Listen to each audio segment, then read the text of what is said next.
The Wednesday Week, the Sheffield Wednesday Fan Podcast. Welcome to the Wednesday Week. I'm James, and well, it's Halloween tonight, so there's going to be lots of spooky puns in tonight's show. But before we get into that, we want to start by paying our own respects after what has been, well, a pretty horrible few days for football. Firstly, all the best to Glenn Hoddle in his recovery. But, of course, our thoughts very much with Leicester City and the family and friends of the owner and the other people who were tragically killed in Saturday's helicopter accident. It doesn't matter if it's a player, a fan, or in this case, the owner of a football club. No one should go to a football match and not return home afterwards. And we wish everyone connected with the club our deepest condolences.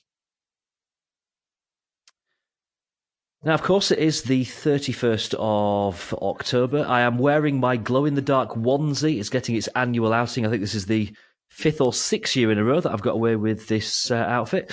So let's meet our truly terrifying panel for the Wednesday week this week. He's freaky, he's fearsome, he is Dan Fudge. All right, lad. Hello. I was getting a message to you. I was just catching up on some correspondence. How's it going, James? You all right? I'm good, yeah. You good, mate? Yeah, not bad, not bad. Still, a bit miserable, a bit mardy, but I'm sure we'll get to that. All right, we've got plenty of time for that, don't worry. Also with us is Victoria, got the willies up her wood. Hey up. That's awful. James! That's horrible. That's what they say on Halloween, isn't it? On Halloween, you get the willies up you. I don't want... Well... Hi, good evening, happy Halloween. So it is Halloween. Trick or treat is order of the day. So I reckon let's start with the treat. And that is the breaking news earlier today that Matt Penny has signed a new contract. So this is the good stuff before we get into the inevitable whinge fest that's going to follow.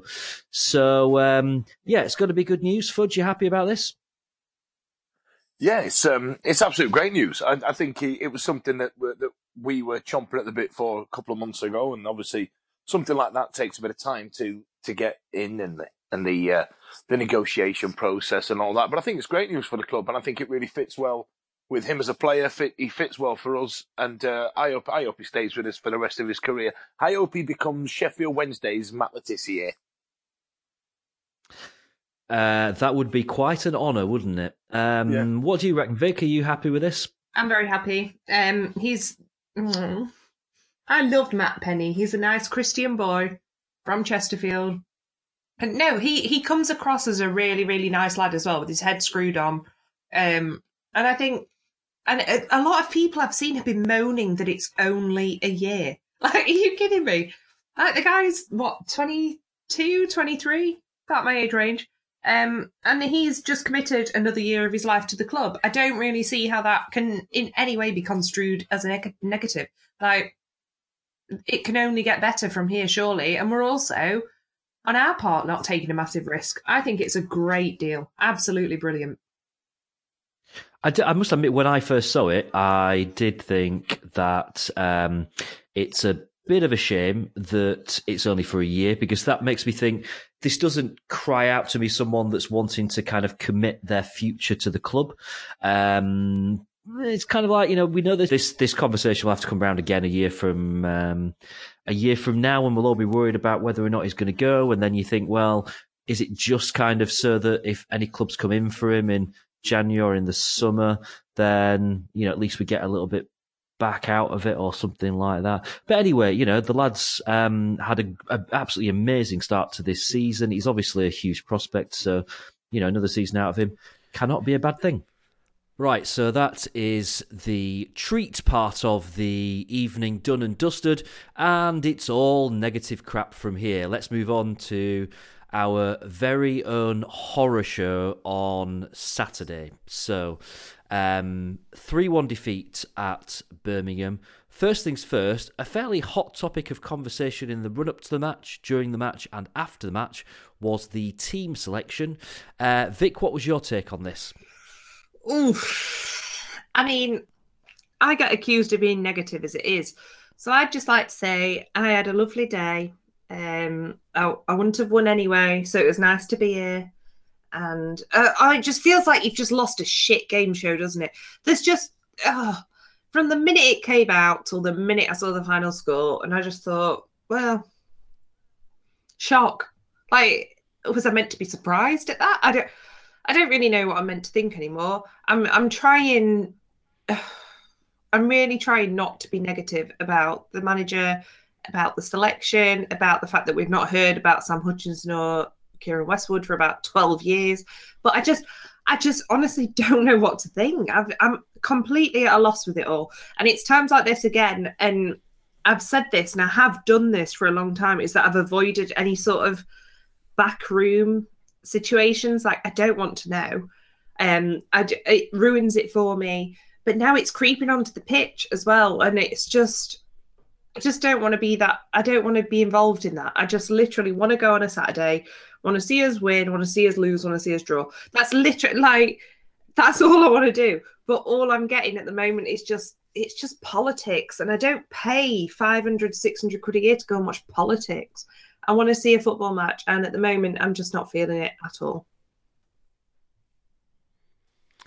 Fair enough. So what were your thoughts on the team selection? What did you think when you saw it? Well, it was bloody rubbish, wasn't it? It was bloody rubbish. That's fudge. Go on. Why was it rubbish? What was rubbish about the team selection? Well, let's have specifics. What was rubbish about it? Tell me what you thought. Yeah, I'm not playing this game. I'm not playing it. If you two want to have a little laugh at yourselves, then fine. Fudge is just sat there laughing. I don't understand why. I'm genuinely just trying to ask you what you thought of the team selection. Fudge, what did you think of the team selection?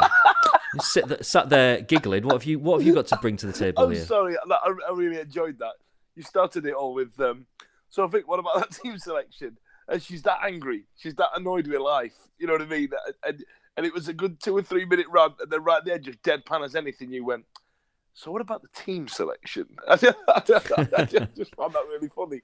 But yeah, I mean, you know, these are our players. I don't think the team selection surprises me anymore. I don't think that there's any lineup that we've tried that I think, well, you know, at the end of the day, the gaffer spends the time with the players, and he knows who's capable of what. He knows who's carrying a knock. He knows whose attitude is wrong, and he puts the team out that he thinks best. I very much doubt he's trying to put out a team that to try and lose. You know what I mean? Because he wants to stay in a job. So I think we should be able to. We should have to have trust in the manager to take it forward. But you know, Morgan Fox comes into a lot of criticism, and I believe a lot of it is unjustified, if I'm honest. Yeah, he does make some howlers, and do I think that this is level of football? No, it's not. But we've kind of made him and Dawson the poster boys of why all this has fallen to shit, and I don't like it. Do you know what I mean? Especially somebody as young as Dawson as well, and he's been thrust into that position because of something that's happened with somebody else, and so I'm not really a fan of it. But in terms of the players, who's available, I've lost count, if I'm honest again. You know what I mean? We've got Lee out, we've got Hooper out, Sam Hutchinson and Kieran Westwood have gone missing. So in terms of lineup, I've got no real opinion on it, if I'm honest. I'm sorry, my apologies. That wasn't very insightful, was it? No, well, let's move on from team selection because that's obviously not going anywhere. Let's talk about Stephen Fletcher. So, Fudge, an interesting day for Fletcher. He nearly scored in the first minute. Very early on in the game where he hit the post. Put himself around.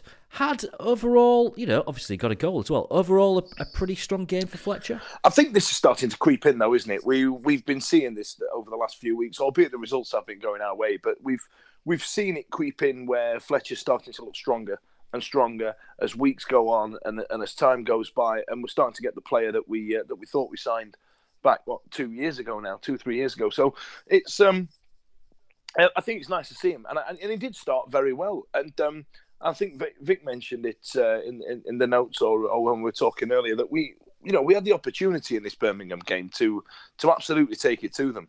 I think there is an element of 3-1 looks like they've battered us, but I don't think they did. I think we made. I think we lost our Reds in the last 10 minutes, didn't we? It's the same as it's been for the games we've lost. Our the last defense, 30 years. We just can't seem to keep the ball out of the net the last 10 minutes, and I don't understand what it is. Is it a lack of focus on that? I mean, look at Ferguson's team and the way he had them playing in the last 10 minutes. And the 7 that got added on, they played right till the death, played to the whistle right till the end of days, and we just can't seem to do that. And I don't know what the salient issue is, but with Fletcher and as with a lot of our players, I think they just ran out of steam. I mean, he's no spring chicken, Fletcher, is he? How old is he? I reckon he's probably He's 30, is he? Yeah. Oh yeah, he's way over 30. I think he's about maybe 32 now. Ooh, well.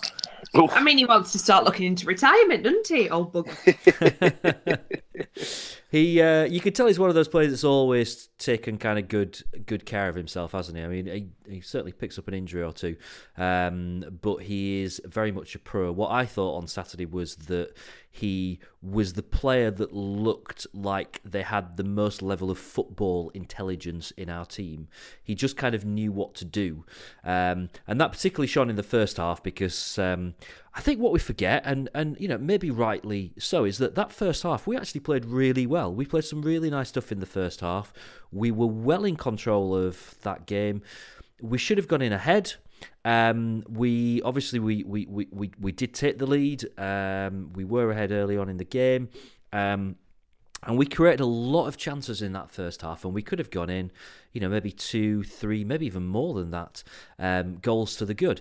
Liam Palmer, 2 gilt-edged chances that he missed. One particularly where you watch it back and just think it's easier to score, Liam. What are you doing?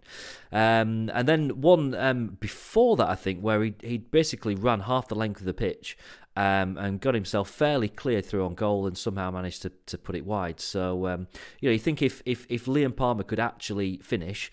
And maybe if we just had that little bit of luck, that Fletcher shot early on in the game that hits the post, it could have been a very different story, but it wasn't. And what happens is that How often do we say that word though? How often do we say that word luck? If we'd have had that little bit of luck, and it always seems to me that we moan about not having that luck way too often, like whether it's with a referee, whether it's with a penalty that Jordan Rose won't take, whatever. It's always about a bit of luck. And do you know what? It's got to the point now that I just think maybe we're just the unluckiest bloody team in the whole English Football League because that's all we ever rely on. And do you know what? On our day, even when we have that bit of luck, Liam Palmer, my nan would have scored that. She'd have scored that twice. She'd have scored that twice. Luck or no luck. Like, that's not luck. That's just being shite.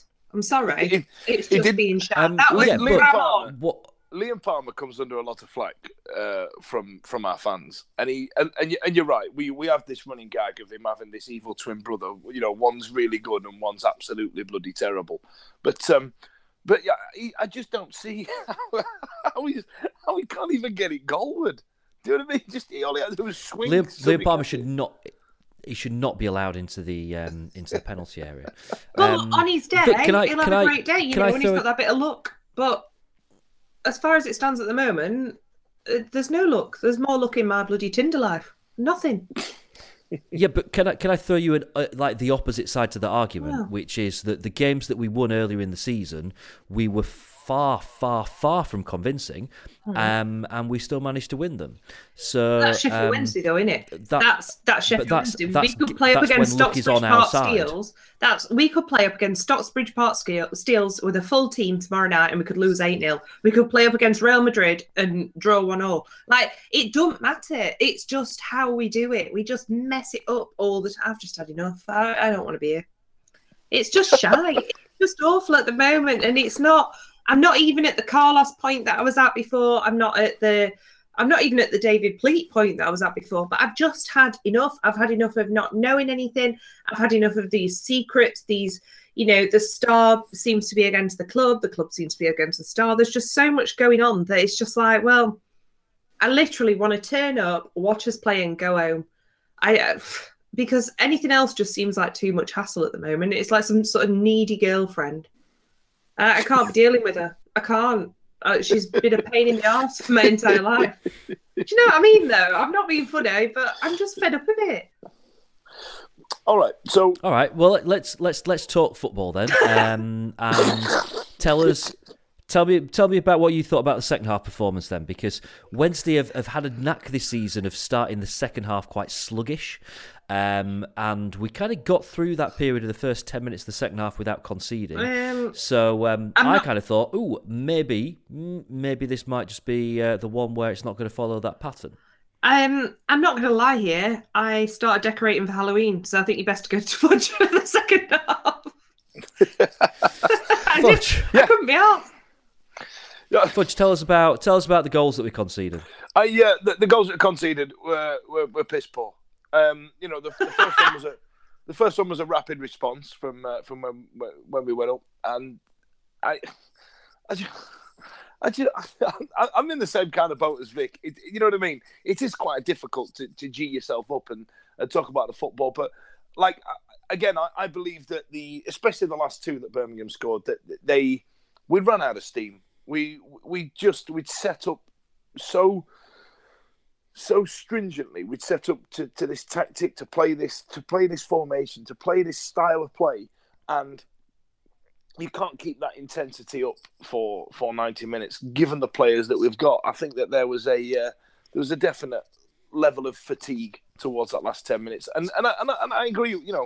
I agree with what you said, James. It was a fairly even performance at the first half, and but I think 3-1 flatters them, if I'm honest. You're probably not wrong there. All right, so probably one other thing that's just worth touching on from the Birmingham game, and then apart from how angry we are, kind of thankfully put it to bed and never have to mention it again. Is I thought it was quite interesting the crowd reaction when Stephen Fletcher went off, because that did not go down well, and he had probably been our best player up to that point. It was interesting. Me and my friend Mark commented a few times during the game saying that when the ball wasn't near Fletcher, if you kind of glanced over towards him, he looked like an 80-year-old man who was just kind of hobbling about. He looked like, a couple of times we said to each other, Fletcher's gone. He's just gone. And then he'd kind of come to life as soon as like the passage of play moved towards his kind of zone of the pitch. He'd come back to life. So what I took from that is that I think there probably is still a bit of a niggle of an injury problem there with Fletcher, and maybe he's just not able to play 90 minutes. I've got this theory about Stephen Fletcher, and I've been sitting on it for a while. But I want really James Bond? Oh, go on, tell us. I want to put this out there for you. I want to discuss. Stephen Fletcher signed for us at the start of when it started falling to bits. Do you know what I mean? When we were on a crest of a wave, and when we were pushing for the Premier League. And we signed Stephen Fletcher, and then all of a sudden, it started to unfold a little bit. Now, don't get me wrong, those big headers he scored for us, the goals he scored, great, well done, kudos. But I think it goes deeper than that. You think back to Jordan Rhodes' interview when he was talking about cliques and nepotism within the changing room. Can you imagine him and Barry talking to anybody else in that change room, especially to somebody like Jordan Rhodes? They are completely opposite ends of the spectrum. There was also the rift with the contracts with Forestieri just before, ironically, we played Norwich as well. Is there an element of his attitude? Is it starting to creep into the club a little bit? What do you reckon, James? I don't know. Are you kind of over-analysing that a bit? Well, like you see these videos of, like there's one with Snodgrass playing against Barry and Stephen playing FIFA. at Scotland when they were away at camp, and they said, look at that, we beat you 1-0 again, like, because Hull City, you're hilarious. Do you know what I mean? And I think that there is an element of the fact that because he's a proper shit kicker in the old sense of the term, because there's loads now, it gets bandied around that word now. Do you know what I mean? I think that there is an element of him having a negative effect on people around him. What do you reckon? Or have I just made that up? I think you're putting 2 and 2 together there, Fudge. I think that can be a bit harsh.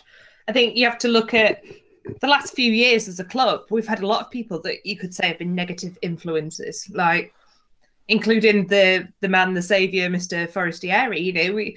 There's been more evidence of him being a negative influence than anyone else. I just think... I get that, but when I think back to when he left Sunderland to go to Marseille, that was under a cloud, wasn't it? That was because he fell out with somebody. Yeah, I don't know. I really don't know about that. I've never thought about it before. I'll lose sleep tonight. Yeah, I just thought I'd float it and see what y'all think. It might just be me just whinging about it, but I'm trying to blame somebody that's not Liam Palmer, Morgan Fox, and Cameron Dawson. Like, you know what I mean? Hey, Morgan Fox had one of the better games on Saturday. He was one of our better players. I don't know with Fletch. The impression that I get from him is he's actually one of the true professionals that we have within the camp. Now, I don't know whether or not that is just on the pitch. I don't feel like he doesn't tend to be someone that the club put out to do media stuff very often. I don't know if that's because he's just not comfortable doing it, or whether he's just flipping injured the majority of the time, or what. So I can't particularly kind of see much into what he kind of is like off the pitch, but certainly on the pitch he seems to be one of the few players in the squad that has got that true kind of element of professionalism about them. So I don't know. It's as good a theory as any, isn't it? Yeah. You've got to blame someone right now. Why not blame Stephen Fletcher? That's like a really crap TV ad, isn't it? Right, okay. Let's move on from Birmingham. Let's just take a moment now and let's just take stock, because the last 3 games, 8 goals conceded, 2 goals scored, 0 points. I absolutely hate this statistic, but I've got to mention it. 15 games now without a clean sheet. But think back to, less than a month ago when we beat Bristol City. We went 6th in the league. Even the Star did a piece lauding what a great job Jos was doing with the resources that he's got. This week, I've had to remove the hashtag SWFC column from my tweet deck because I just can't cope with the amount of, or just the sheer volume of negativity that's coming out of that. So let's take all that into perspective, and I want to know what your thoughts are right now on the situation that we're in, and particularly the situation regarding the manager. The question is being asked quite a bit as to whether or not is it time for a change at the top. Vic, I know you mentioned earlier on that you're not at the same point as you have been with managers in the past. Does Jos still have your support? Do you know what? Right, I'm going to say this really, really honestly now, and I don't know if anyone would agree with me on this. Probably not. I'll probably just get bombarded now. But I think after, if you think about this as like relationships in your life, right? And I think if you've had this really great 3-year relationship with someone who was charismatic, screwed up £20 notes, like threw all his meat on the fire for years and years, and you were really, really happy together, and it almost got there, then it didn't. Then it almost got there, then it didn't. And then all of a sudden, this shorter, older guy with a shit mustache comes in, and you think, do you know what? I might as well just stick with it. Oh, hold on, this is mirroring my own life.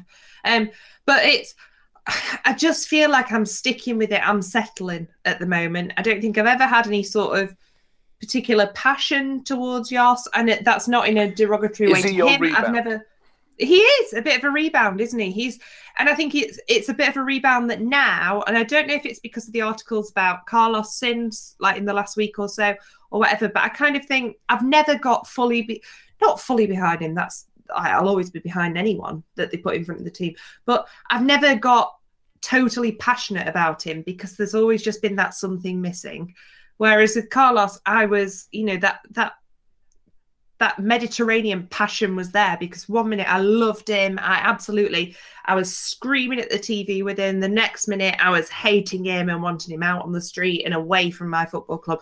Whereas with Jos, I'm just kind of apathetic to it all. I don't know. It really does feel like a rebound. It really does. He's not given me anything that Carlos did. And I don't think anyone did before Carlos for a long time, in fairness. So I'm not against him by any means, but I wouldn't say I'm a passionate Jos fan. I can't really explain it. And I know when I've mentioned this recently on Twitter, I've had a few people agree, which is unusual.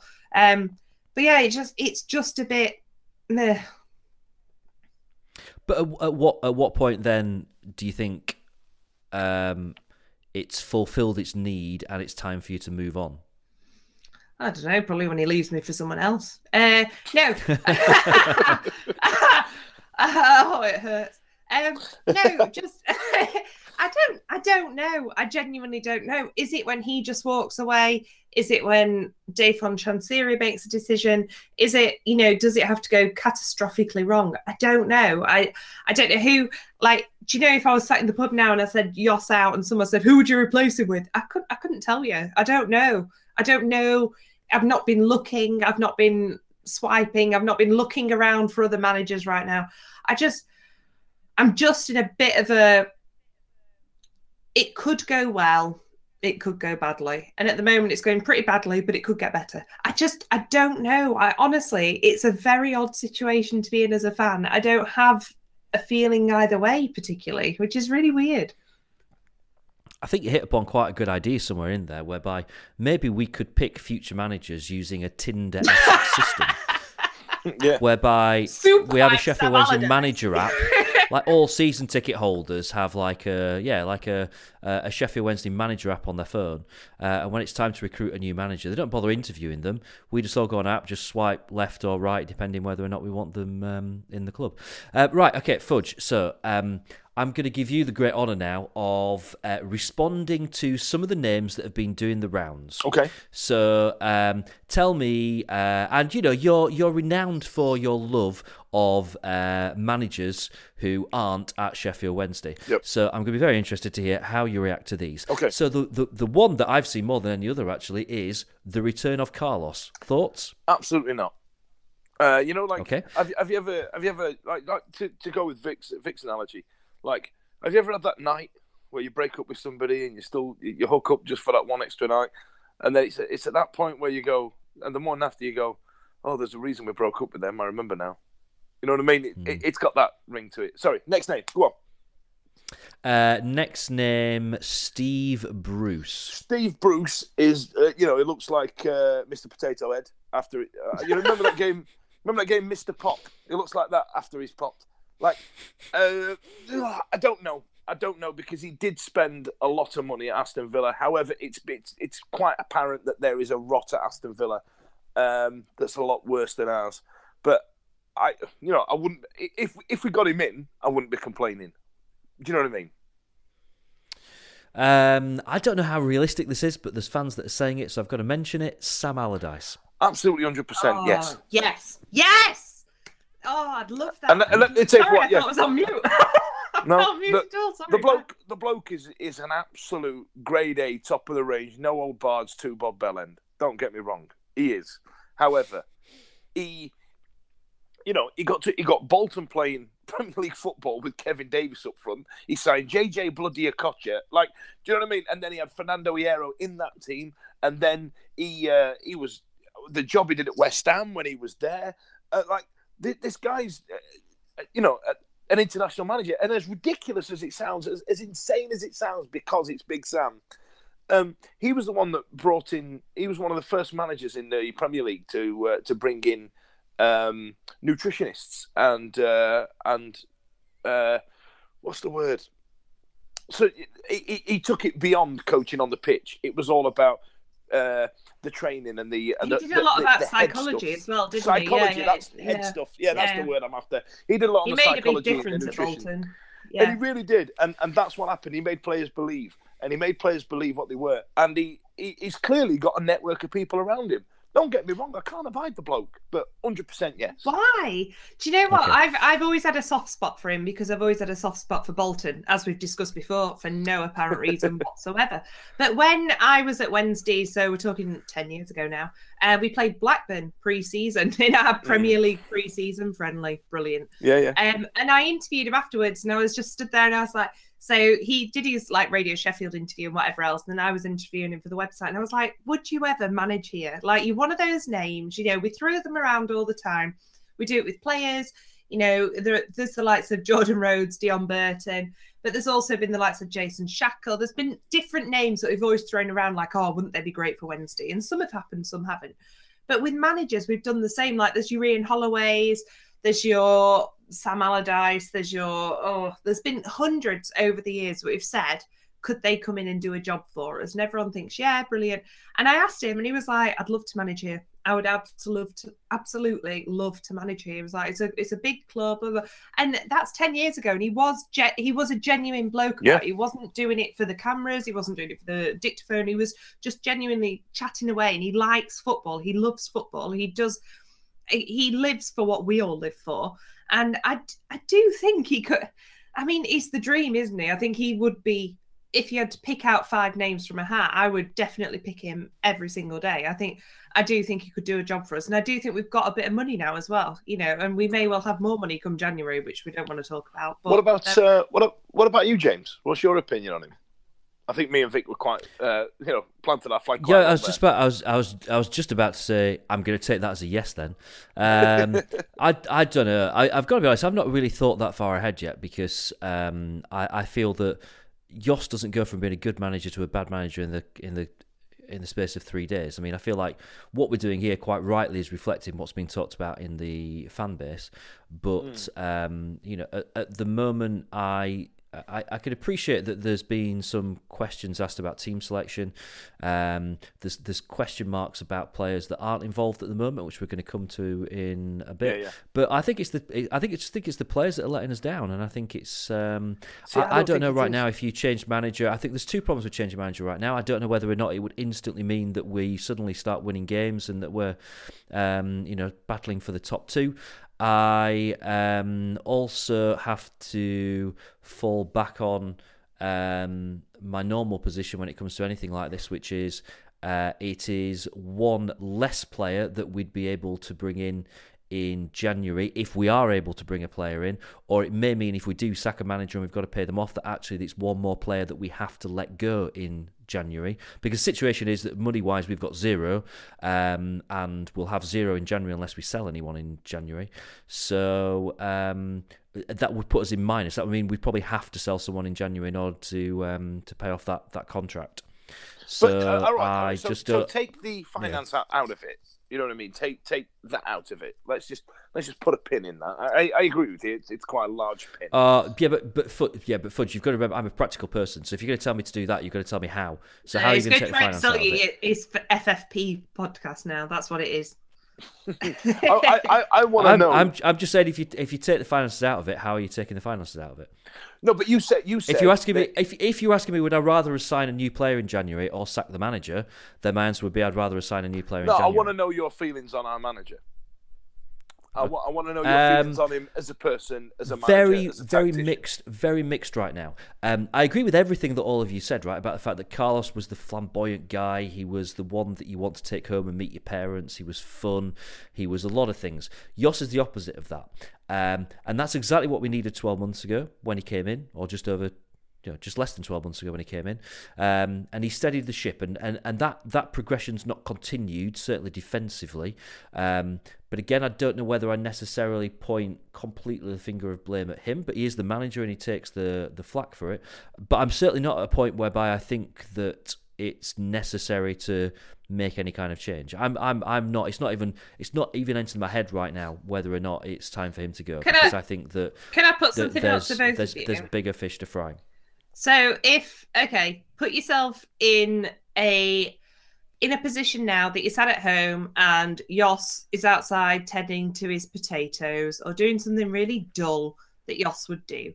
And if Carlos turned up on the front doorstep with a bunch of flowers and a bottle of rosé and said, I miss you, James, I miss you, Dan, can I come back? What would you say? Well, that's exactly what he's done, isn't it?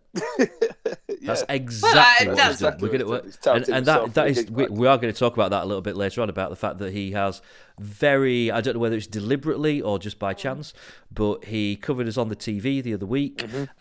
He did an extended interview with the Star this week. He has done exactly that. He's done the absolute managerial equivalent of turning up on the doorstep With the flowers. with a bunch of flowers Sorry. and a box of chocolates, saying, "I know it's your mum's birthday tomorrow. I've just thought I brought these round for her." So you all think, "Oh, what a lovely guy he is," and it's worked, because I've seen so many fans this week saying, "Get Carlos back in," forgetting the fact that the last 6 months of Carlos being in charge were really quite poor. I'm not saying and get him back subsequently in, we but- learned, and we're still paying the price of some of the mistakes that we made during that era. It's almost like, right, okay, so it was a rocky relationship towards the end. But do you not look back now and think, is anyone going to make me feel as good as Carlos did? Like, in that sort of situation. Is he the one No, that got but that's away? life, isn't it? Is he the one that got away? No, his time was done. Okay. His time was done. I am completely on Joss out. I already, and I am, and I'll tell you for why. It's because he has the personality of a mop. I feel that when you mentioned earlier, James, that we were. Why does that matter, Fudge?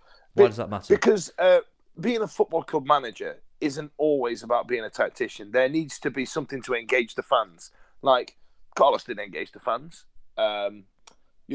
When people talk about the worst managers we've ever seen at the club, it's always been the ones that are dreary men. Do you know what I mean? If you ask a lot of people our age who the best manager was, they'd say Ron Atkinson, because he was a big flamboyant nutcase. You know, get well soon, by the way, big one. But the issue is that there's nothing to engage us anymore. Now, in terms of football on the pitch, now I know you're a fan, James, and I think you're a fan of German football, as am I. But I think this might be why you're sticking up for him a little bit, because he's obviously done well in the German league, and I was excited about that because I wanted that David Wagner, Jurgen Klopp type of football where we go, oh wow, win at all costs. This is great, brilliant. But we just haven't had it. We've got some diet version of this plonk everybody, play five at the back, try and score one more than them. You know, Stuart Gray did that. If that's what we're after, get Stuart Gray back in. And I get that. You know, the entire stuff about Carlos coming back, it is mental because it was so volatile towards the end. And he clung on for a lot longer than what he should have done. Now, in terms of results on the pitch, when we've been 6 points from the top, and when we've been, what was it that Bullen said? We're 6 points from the top, and we're still in the playoffs, and then we lost, and we were still 6 points from the top, and still in the playoffs. That was before the Birmingham game. I think those positions where we keep sneaking into the playoffs are false positions. We've not looked convincing. We've not looked like we're ever going to stop the ball going in the back of the net. The football's crap.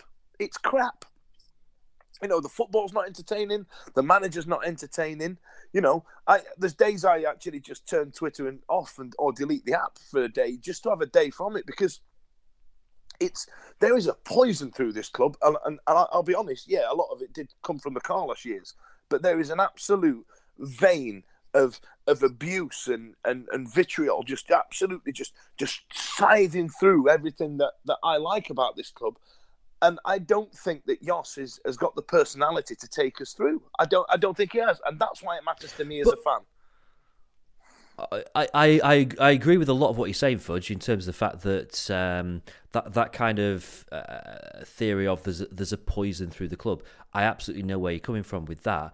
But my question would be, how does sacking Jos right now do anything to help cure that or stabilise that? All right, let's say we get the next Ron Atkinson. I don't know who the modern day Ron Atkinson is, and if he just turned up, it probably is Sam Allardyce. It probably is, right? If he turned up, there'd be little teddy bears getting thrown about the cop. We'd be singing, we'd be chanting, we'd be excited. There'd be a movement there'd be a buzz about the place, and that will manifest itself into the players as well.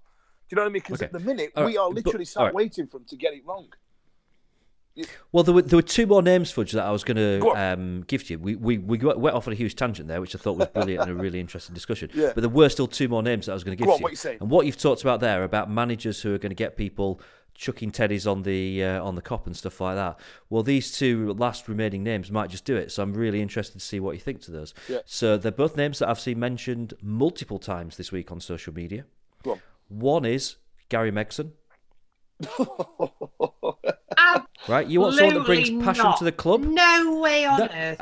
Right, can you imagine Stephen Fletcher running up to back at Cop? Absolutely not. No way. That is so 5 years ago. No. Maybe so. But Fudge says we need someone that's going to bring the passion back. I see what you did there. Someone that's going to get the crowd going. Yes, there are a lot of people that would go nuts because Mego, and they all think he's bloody great. But if you are the type of person to get excited about Gary Megson, you know nothing about football. Stop having an opinion. Let me give you the other name then. So you're after someone that's going to get the passion going. This is going to be someone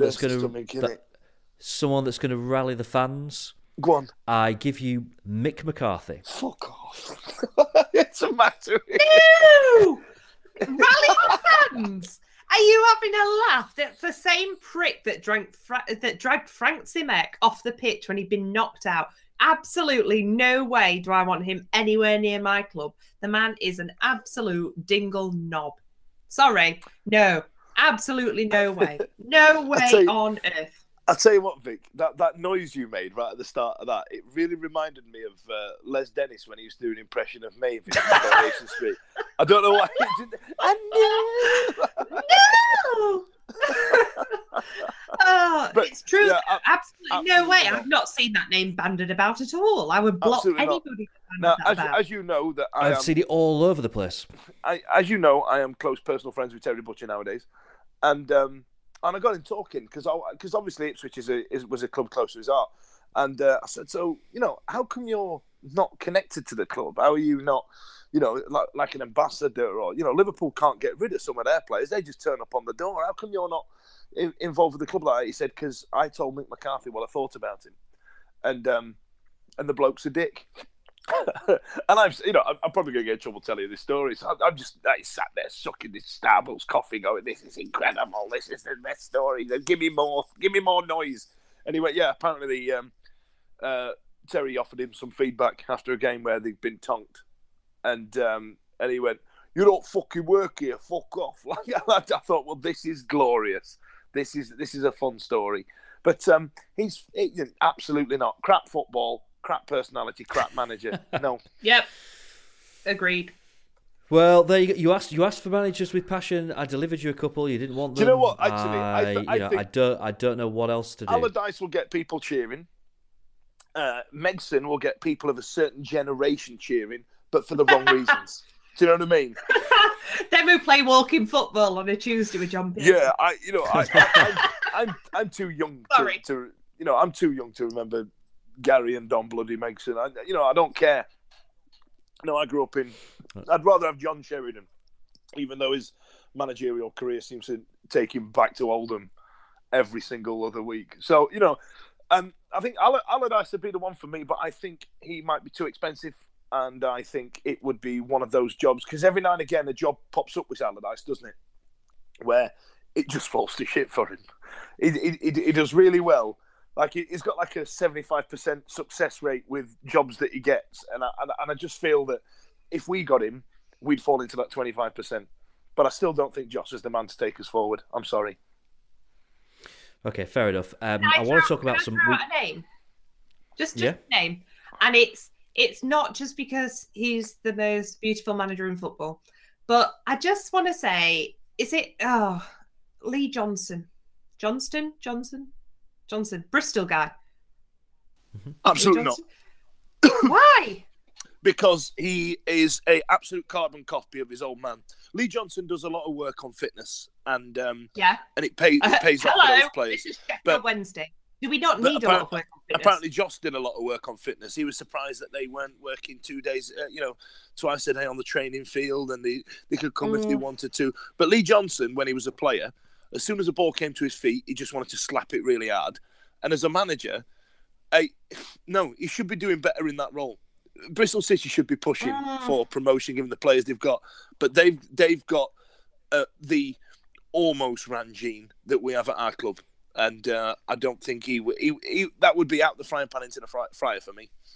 I don't think I'd complain if he came to Hillsborough. In fact, if he needs a room, I would. I'd turn it down on if for one reason more than any other, which would be it would involve compensation, and we just don't have the money. It'd be a waste of money. It's wasted money to pay off a manager, and that would be 2 players that we'd have to sell. I mean, in order to bring in how much Lee can you Johnson. remortgage a terrace in Hillsborough for? I'm just throwing it out there. Probably enough to pay Lee Johnson for about a week. That's good for him, mate. Right, okay, we've talked a lot about managers. Let's talk about some players because, again, I've got to be honest, I'm slightly loath to do this, but it's been a massive talking point among the fan base this week. So there are players that a lot of fans are asking, why are they not involved? Now, look, Westwood's someone that we've talked about a lot. I don't think we need to go over that anymore. I don't think there's anything new to add to that. But the names that are knocked around this week, obviously there was an under-23s game earlier this week where none of these players, even though they're apparently fit, none of these players featured. So Sam Hutchinson, David Jones, Alman Abdi and George Boyd not featuring at the moment, not even getting on the bench at the moment, and it has been mentioned by quite a few people that the bench on Saturday down at Birmingham was a little on the weak side and that we didn't have any kind of great depth. There wasn't anyone that we had on the bench that could come on and really change the game. So there's been real question marks about whether or not some of these players should be involved and why they've been kind of frozen out. Jos did do an interview this week where he talked a bit about really wanting to bring down the average age of the team, and that's meant that there's been some of the more senior players who have not been involved. There were no real names mentioned or anything like that, but it seemed that there was a kind of a nod towards a suggestion that maybe some players are around that he thinks are just past their best. Fudge, what do you think to this? Are there any players in there that you really think should be involved, or do you think this is a bit of a non-argument? I think he's tried to deflect a bit of the pressure from himself and blame it on the players. But then again, given my feelings about Josh that I've spoke about, that's what I'm thinking. But there are some players that we need to talk about. There are some players that we need to take a discussion on.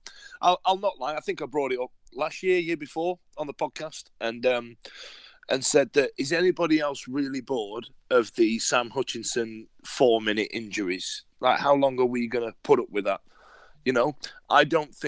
I think he's a cracking player, but I don't think he helps us, if that makes sense, in terms of trying to play fast-flowing, going forward football. Ironically, I think he's more of a Joss player than a Carlos one. But if he went, I'd shrug my shoulders and move on with life. I don't think I'd lose any sleep over it, as horrible as that sounds. He's definitely one. Okay, Vic, anyone on that list that you kind of feel should be involved, or what's your take on it all? I think it's just a bit weird, isn't it? We've said this before. It's all a bit weird. I don't think I can have anybody on a list without all the questions coming back about where are they and whatever else. Obviously, I think that Hutchinson should be in the team. I think that we should be looking at another goalkeeper out of the other 2 that we've got. I don't know. Like I said, it comes back to the politics thing again. I just don't get it. It's a tricky one. I've got to be honest, from my point of view, I think the only one of those that's really worth talking about is Hutchinson, because I think that David Jones has been universally slagged off pretty much his entire career with Wednesday. So if there are people that are turning around now saying, well, he's got to be better than what we've got on the pitch now, they've got very short memories. Alman Abdi is, I'm not even sure he's a thing. I can't remember what he looks like. George Boyd, the times we've seen him on the pitch this season, all he's done is fall over. And I just don't feel that he is a good influence around the younger players that we've got who deserve to be in the team when he appears to have just given up on football. Hutchinson's the one who you do get that passion from, you do get that heart from. But again, this week, he spoke out. He told fans that he is fit to play, and I think he said to some that he's annoyed that he's not even in another 23s game.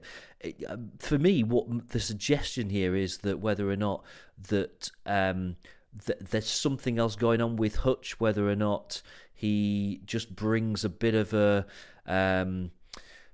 I'm not going to say a negative influence or anything like that, but whether or not Jos just doesn't want him around the kind of the first team environment at the moment, that he thinks that he has a bad influence, particularly maybe on the younger players, that they just don't want him picking up. They just want them picking up habits from him or something. I don't know. It's hard to say because Hutch definitely gives a shit, doesn't he? There's no doubt that Hutch gives a shit. We said this last season when he was telling people that he wasn't injured, etc., etc. I think sometimes, and I understand his frustration. And do you know what? In all honesty, I have so much respect for him. If he's a professional footballer and he's getting paid week in, week out to do nothing, and he wants to moan about it and he wants to play, I 100% respect for him. He's not your Steve Harper. However, I also do think that by going out to fans and saying this sort of thing, it just oozes disrespect for people.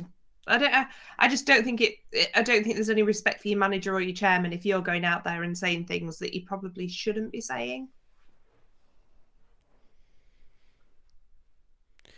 Okay, fair enough. So, all right, let's move on. This is the Wednesday Week, sponsored by the Riverside Cafe. A little bit of transfer rumour, kind of, a rumour doing the rounds this week. So, a couple of the national papers reporting that Aston Villa are getting ready to make a bid in January to bring Barry Bannon back to Villa Park. The figure that they're quoting is £8 million. As ever, we take this with a pinch of salt because it's paper talk and it's probably agents doing this, that, and the other. Vic, can you see it happening? Do you think Bannon to Villa could be a thing? I mean, he still lives there, doesn't he? His family is still there. Probably. I don't know. Probably. I wouldn't put it past, not him in any way, but I mean, I wouldn't put it past Wednesday, to be honest. Yeah, I'm kind of resigned to the fact that it's going to happen. It's going to be him, Forestieri, Reach, and someone else, Poodle, Westwood. It's going to happen, isn't it? It's just going to happen.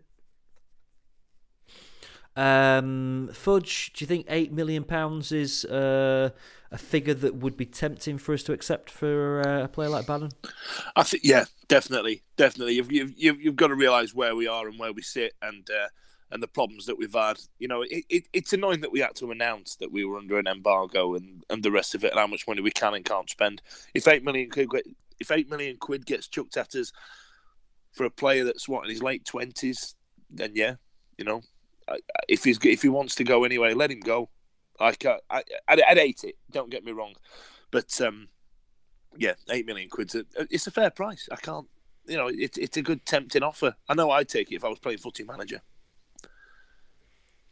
It was. You kind of forget just how closely associated he is with Villa, but it kind of brought it home to me on Saturday how roundly booed by the Birmingham fans he was every time that he had the ball or went over to take a corner, because he is so closely associated with Villa. So, well, I guess we'll have to see what happens on that front.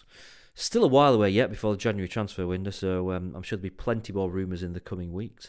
Right, let's talk about some comments from some former Wednesday figures. Figures is the word that I've picked for this because certainly one of these is a Wednesday legend. The other, someone that we've talked quite a bit about already in this episode, but Carlos then back in the media talking a lot about Wednesday, talking a lot about his time in charge of Wednesday. Fudge, what are you making of it all? I think it's what we said earlier on about him turning up at the door with the flowers and the chocolate saying, "I'm sorry, can you forgive me?" There seems to be an element of that, and there seems to be an element of that runs rife with him.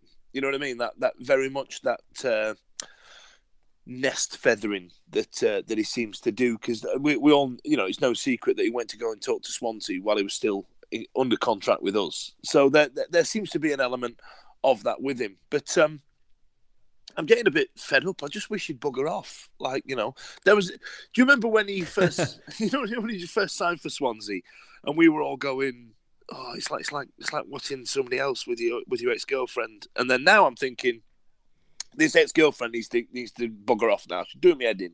Like, move on. Go and find somebody else. We've got Captain Sensible here with his melty, droopy face. We're all right, thanks. Let's go and go and find yourself somebody else. Go and find yourself another mistress. Go and see Ipswich. They need you. The other thing that happened this week, Chris Waddle was having a bit of a. He seemed particularly to kick off. Well, two things. He says that first of all, he thinks that the current Wednesday team is good enough to finish in the top six, which is interesting. He certainly knows his stuff when it comes to football, but also really kicking off about squad rotation, and that's something that's been very much, I think, at the fore of discussions among the Wednesday fan base this week about just changing teams, whether or not you need to pick an 11 and stick with it. I have very mixed feelings about it, and I think that what Waddle's done there is probably tap into what a lot of Wednesday fans are kind of thinking and feeling at the moment. So interesting stuff from him. I want to tell you a story now about the fact that in the last week I've seen 2 Sheffield Wednesday players in non-football environments. So last night I saw Lucas Zhao and his missus and children shopping in Waitrose. You posh bastard. It's my nearest supermarket. No, it's not. You've got a Tesco. You've got a Tesco. That's a lie. It's a Tesco Metro. That's not a supermarket. You've got a Tesco. You've got an M&S. You just go to Waitrose to try and find Lucas Zhao. Oh. Because M&S is less posh than Waitrose. Fuck off. The other I saw at as you come up Netherthorpe Road near where the tram stop is, there's a petrol station on the left hand side. Well, a very posh 4x4 pulled out and actually completely cut me off while I was going up that hill, and it was Joost van Aken. And that was it was probably about a week and a half ago so I'm probably unfair by saying within the last week, but it wasn't too far ago. And that brings us nicely on to Youth Watch, because the good news is that we have multiple amounts of evidence now that Joost van Aken is still alive, because I've seen him filling his car up with petrol and then attempting to write off my Mini. And Vicky also featured for the under-23s, didn't he? Oh, here we go again. Bloody hell. Yes, he did. He featured for the under-23s. Oh... Like you didn't know. You didn't know what the young fit never gets old, this lad. Never gets old. Honestly. I don't know anything about the game, but yeah, under-23s, love him. Brilliant. I don't know what you want me to say. I didn't watch it. I don't follow it. It's just every single bloody week. I swear to God. Yeah, but did you watch it? Okay, well... No! It was a really bad day for the under-23s. It was an awful afternoon for Joe Wildsmith. Oh yeah, he conceded Wildsmith 4 goals. He made a couple of mistakes. Those people that are kind of saying maybe Dawson should be making way for Wildsmith, probably not a great day for their theories either. But yeah. So enough of youth. Let's move on to the more senior figures around our club, and this guy will not thank me for saying that. Gerald Sibon was back at Hillsborough this week. He visited the club on Monday. Dan Fudge, tell me your memories of Ooh La La Sibon. Come on. That's literally one of the memories. I remember, my mate Ash, you've met him actually. He's a big stag, and he's always been a big stag. When we were 18, when he played for us, we used to call him Tank. And I remember we got absolutely battered out in Rotherham once, and him walking down the road singing "Ooh La La Seabon." It sticks with me. I don't know why. But does anybody else remember this about Gerald Seabon? That when he signed for us, he was dreadful. Like, he was terrible. Like, really bad. And then everyone remembers that bit, yeah. Yeah, and then when we went down, all of a sudden he's now remembered as this cult figure and one of the legends of the fort. Like, you know what I mean? No, he was bloody rubbish. He was shit. And But for some reason, he seemed to play not as shit as everybody else when we were literally falling down the leagues in the early 2000s. Like, do you know what I mean? But no, he come across as a nice guy, and when we were playing shit kicker football and him being a shit kicker striker, I've got some fond memories of him. You see, I'm trying to think, he's got an absolute barnstorm. Fond memories? Are you having a laugh? Do you remember that goal against Sheffield United? That's the one. How do you not like? How does that not resonate in you every waking moment? Like that was the one. I think, was it, what was his name he brought on? Looked like Carboni, but wasn't. Dipiedi. They brought him on. Yeah, and within seconds, Sibon did that little 1-2 with himself, then just hoofed it over his right shoulder, and he went straight into the back of the net. Absolutely. Like, I don't even have to Google that. I've probably got the wrong game. I've probably got all the wrong players. But as far as I'm concerned, that is in my brain forever. I'll never forget that. He was dreadful. Ever. He was dreadful. And I'll tell you what he was. No, he wasn't. He was the new Q of the 90s. He was shite. And it was just what an awful description. Do you know what I mean? It's like when people talk, do you remember Chef Kikuchi? Yeah, he was shite. Like, I think we see, and I tell you what, Vic, I feel for you, actually, because I remember when we went to the 25-year anniversary for the Rumbelows Cup win, and I think you just missed out on when you were really into football, you just missed out on that golden era of what a lot of Wednesday fans in their late 30s and older talk about. When we were mint in the early 90s, and God, that's horrible. So there's going to be an element of you putting people like Gillian and Sumbu and Dungu on a pedestal that he doesn't deserve to be on. Gerald Seaborn, he's another one. Chef Kikuchi, he's one. Lewis fucking Buxton was actually shit when you think about it. He was rubbish. Lewis as was Buxton Tommy follows Spur. me on Instagram now, so I'm not being funny, but we are best friends. Do you know what I mean? Sorry, I've got some fond memories of like Ryan Lowe, because that season when we were down in League One and we could come out, brilliant. But, sorry, guys, how the fuck have we gone from talking about Gerald Sibon onto the pros and cons of Ryan Lowe? What the hell's happened here? All right, Gerald Sibon scored a couple of decent goals. That's all he did. We're gonna move on from that now.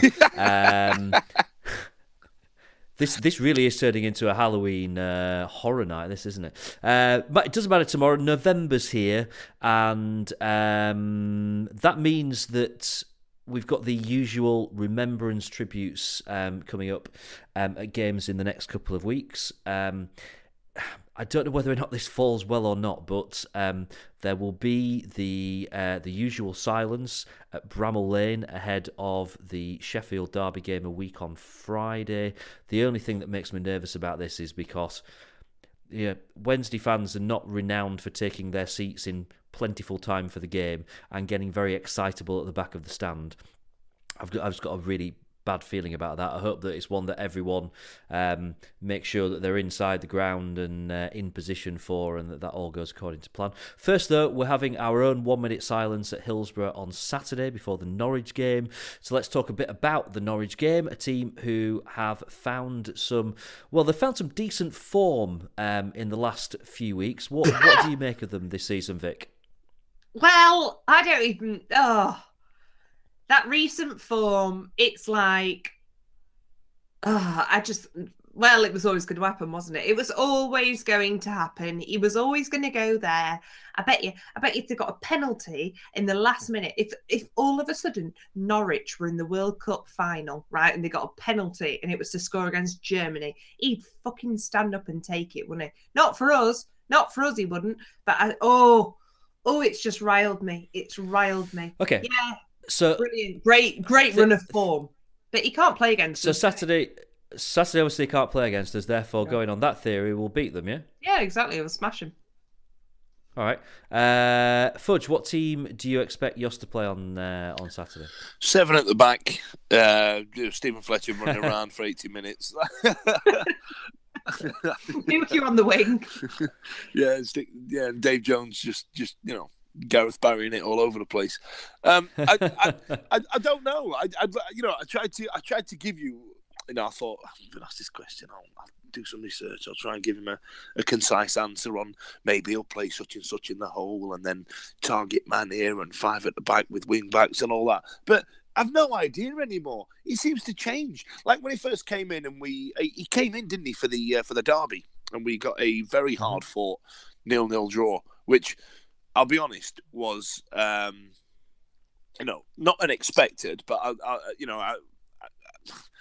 I didn't fancy it, if I'm honest, given the form we were in after we just got spanked by, I think it was Burton, didn't we, and all that sort of nonsense. But like the formation started out of 5 at the back, and then 3, and then 1-1, I think it was, and then we've gone to 4 at the back, but then we've now gone 3 centre backs with 2 wing backs, which I actually quite like, but I don't think we have the centre backs for that game, for that formation. I'm dying here. I don't know where he's going to play, but I'm going to have a coughing fit. Bear with me. All right, that's the death of Dan Fudge that we just have to report there. Tell you what, we really, really need a result on Saturday, because I think when was the last time we lost 4 games in a row? I can't think when it was. Probably was it pre-Yos? We do not need to be going into the derby match having lost 4 games on the trot. We just don't. To be honest, I'd rather just not go into the derby match if we're gonna try that one. I'd rather we just call it off. Just call it off now. That's a lovely thought, isn't it? I mean, we'll see what happens, but they've got to make changes. Rhodes has no doubt been a real key component in their season so far, and they've got to adjust for the fact that he can't play on Saturday. So we'll see what happens.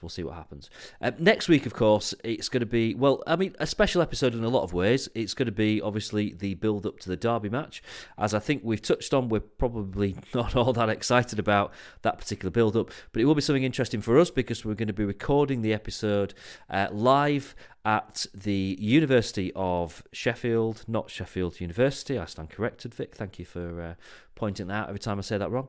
Ahead of the All Wednesday film showing, which is next Tuesday, isn't it? That's come around really, really fast. So remember the 6th of November. Absolutely. So obviously I'm going to be there. Vic, you're going to be there. Eddie's going to be there. We might have a special guest. Maybe we might have. He's not replying to his WhatsApp. He needs to sort himself out. We will see what happens on that front. So next week's episode will incorporate the obviously not the entire film, but it will incorporate the introduction and the Q&A that we do with Matt as well.